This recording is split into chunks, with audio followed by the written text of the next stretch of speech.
Assalamualaikum warahmatullahi wabarakatuh. Perkenalkan, nama saya Fathiala Firdausa dari kelas 10-5.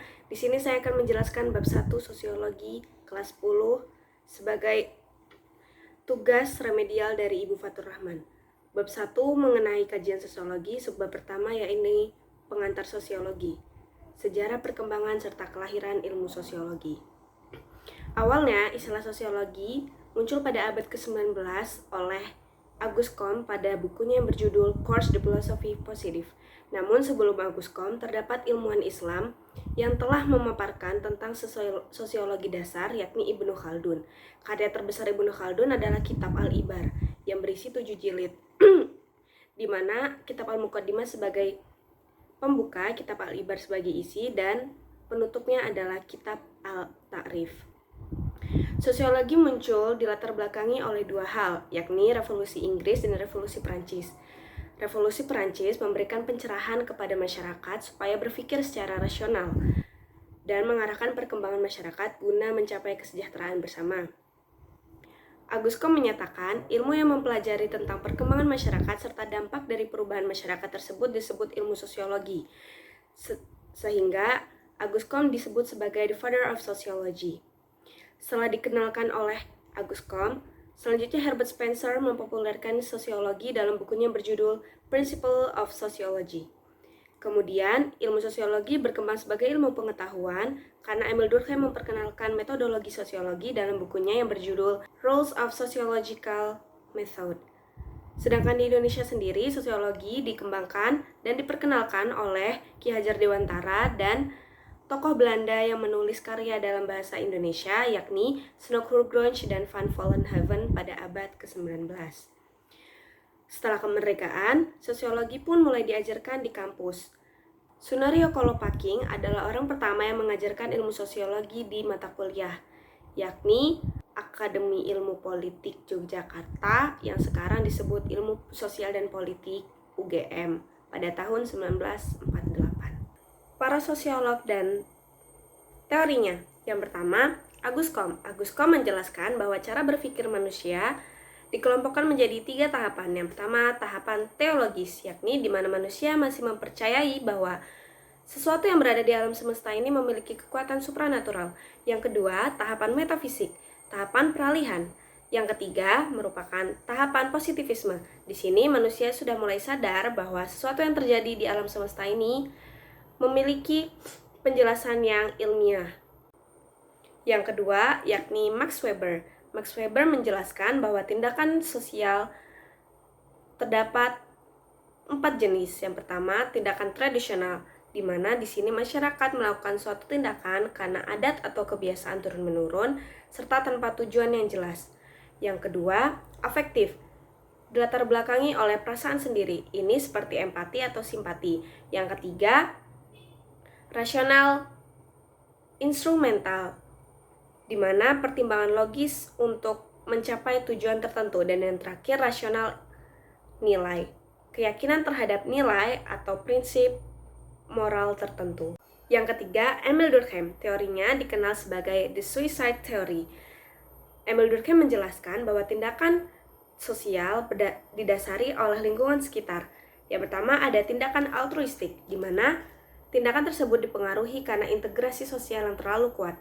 Yang kedua, ada tindakan egoistik, di mana kurangnya integrasi sosial menyebabkan individu melakukan tindakan tersebut. Yang ketiga, ada tindakan fatalistik, norma sosial terlalu ketat. Yang keempat, terdapat anomi, tidak ada atau lemahnya norma sosial akibat perubahan drastis, alias tidak tahu arah hidup. Yang keempat, Karl Marx, atau dikenal sebagai Bapak Konflik. Pengikut Karl Marx disebut Marxisme.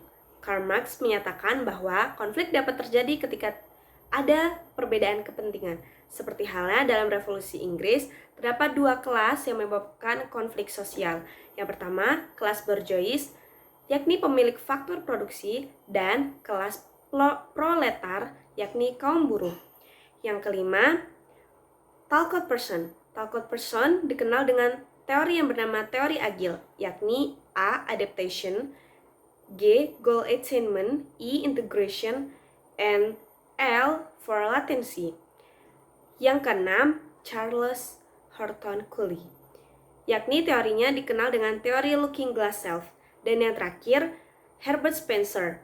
Herbert Spencer menyatakan bahwa masyarakat dianalogikan seperti organisme, yakni nama teorinya teori evolusi organik pada masyarakat. Subbab yang kedua, definisi sosiologi, objek kajian, dan fungsi sosiologi. Definisi sosiologi. Sosiologi berasal dari dua kata, yaitu sosius dan logos. Sosius berasal dari bahasa Latin yang berarti teman, sedangkan logos sendiri berasal dari bahasa Yunani yang berarti cerita atau berbicara. Banyak sosiolog yang memaparkan tentang pandangan mereka tentang definisi sosiologi. Namun yang dapat saya simpulkan adalah sosiologi adalah ilmu yang mempelajari interaksi manusia dengan manusia lain dalam suatu kelompok, seperti keluarga, masyarakat, ataupun teman, serta produk-produk yang dihasilkan dari interaksi tersebut, seperti norma, kebiasaan, adat istiadat, dan lainnya.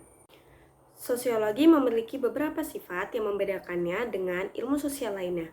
Yang pertama, sosiologi bersifat teoritis. Artinya, sosiologi selalu berusaha menyusun abstraksi atau kesimpulan umum dari hasil observasi yang telah dilakukan. Yang kedua, sosiologi bersifat empiris. Artinya, sosiologi bersifat fakta melalui hasil observasi dan pengamatan yang telah dilakukan, sehingga sosiologi bukan hanya ilmu yang bersifat spekulasi. Yang ketiga, sosiologi bersifat non-etis. Artinya, sosiologi tidak memandang baik atau buruknya suatu masalah tersebut, melainkan sosiologi lebih mempelajari secara mendalam tentang masalah tersebut, seperti sebab akibat dan mengapa masalah tersebut bisa terjadi. Yang terakhir, sosiologi bersifat kumulatif, yang artinya sosiologi melakukan observasi berdasarkan teori yang sudah ada lalu dikembangkan secara terus-menerus. Objek kajian sosiologi. Objek kajian merupakan suatu fokus kajian dalam suatu ilmu pengetahuan. Dalam sosiologi sendiri terdapat beberapa objek kajian. Yang pertama, norma dan lembaga sosial, hubungan antar kelompok, interaksi sosial dan tindakan sosial, kelompok sosial, perubahan sosial, struktur sosial, kajian perempuan dan gender, konformitas dan penyimpangan, kesejahteraan dan kemiskinan, sosialisasi, kebudayaan, penduduk, dan yang terakhir, perilaku kolektif dan gerakan sosial. Mungkin cukup sekian yang dapat saya sampaikan. Kurang lebihnya mohon maaf. Wassalamualaikum warahmatullahi wabarakatuh.